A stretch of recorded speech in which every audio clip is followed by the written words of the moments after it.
తయారు చేసుకోవడంలో కేసీఆర్ నిజంగా అస్త్ర సన్యాసం చేశాడు అనుకుంటే నాకు తెలిసి ఆయుధాలు నూరుతూ ఉంటాడు అక్కడ.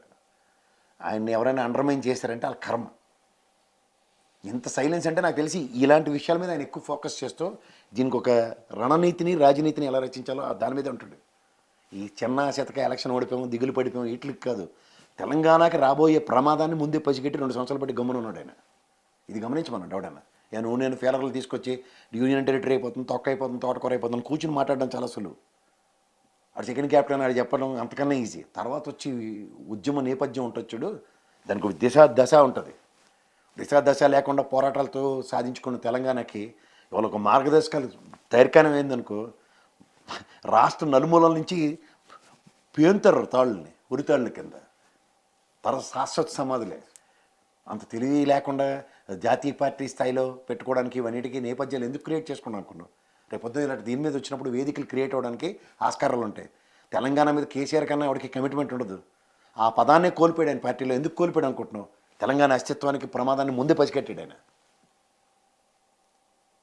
ఇలాంటి వాటి మీద ఇది భారత రాష్ట్ర సమితి కింద ఏర్పడి రాష్ట్రంలో కన్నా దేశంలో ప్రాబల్యం చేసుకొస్తూ మా అస్తిత్వానికి ఈ కష్టం వస్తుందని 10 మంది చెప్పుకునే దగ్గర, ఎందుకంటే తెలంగాణ ఏర్పడుతున్న టైంలో 10 మందిని ఒక ఇండిపెండెంట్ పార్టీగా కలిసినప్పుడు ఆయనకు వచ్చిన కష్టం ఆయన గ్రహించకుండా దీని మీద ఒక కార్యాచరణ ఆలోచించుకోకుండా ఆయన పిచ్చోడు కాదు. సో ప్రతిదానికి కొన్ని కారణాలు ఉంటాయి. నేను ఈ మధ్యన అయితే చాలా సీరియస్గా ఆలోచించి ఏంటి టీఆర్ఎస్ తీసి తెలంగాణ పదాన్ని అంటే ఆయన దానికే ప్రమాదం పసిగట్టినప్పుడు ఏం చేయాలి? టీని కాపాడుకోవాలి. టీ అంటే తెలంగాణని కాపాడాలంటే ఏం చేయాలి? జాతీయ స్థాయిలో ఒక మూమెంటం తేగలగాలి.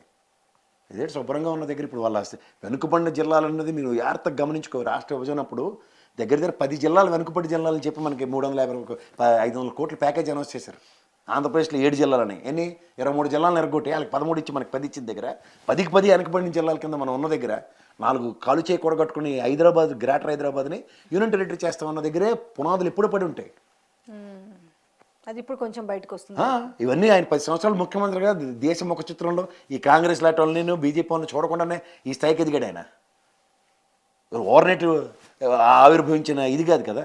ఏదైనా మా నాన్న, మా తమ్ముడు, మా చెల్లి అందరూ హీరోలు కాబట్టి మెగాస్టార్ కుటుంబం నుంచి ఎవడొచ్చిన హీరో అయిపోతారు చూడు. ఇంటి ముందుకు దాని ముందు మెగా అనేది బిరుదు కూడా పెట్టుకుని వస్తాడు డైరెక్ట్గా.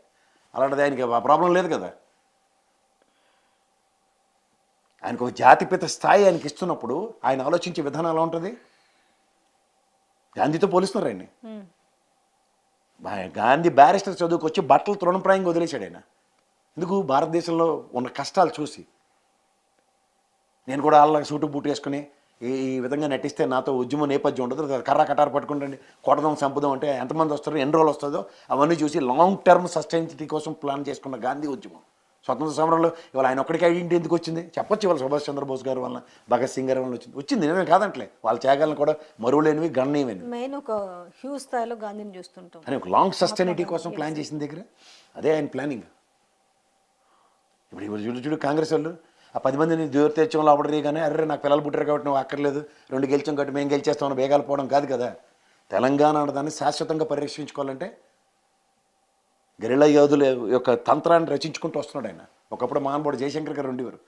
ఆయనకి తెలియనివి ఆయనకి తెలిసినవి చర్చించుకుని దాంట్లోంచి ఒక అవుట్కమ్ డెరైవ్ అవ్వడానికి. ఆ మహనీయుడు లేనప్పుడు సర్వం తానే నడిపించుకుంటాడు తనని తాను.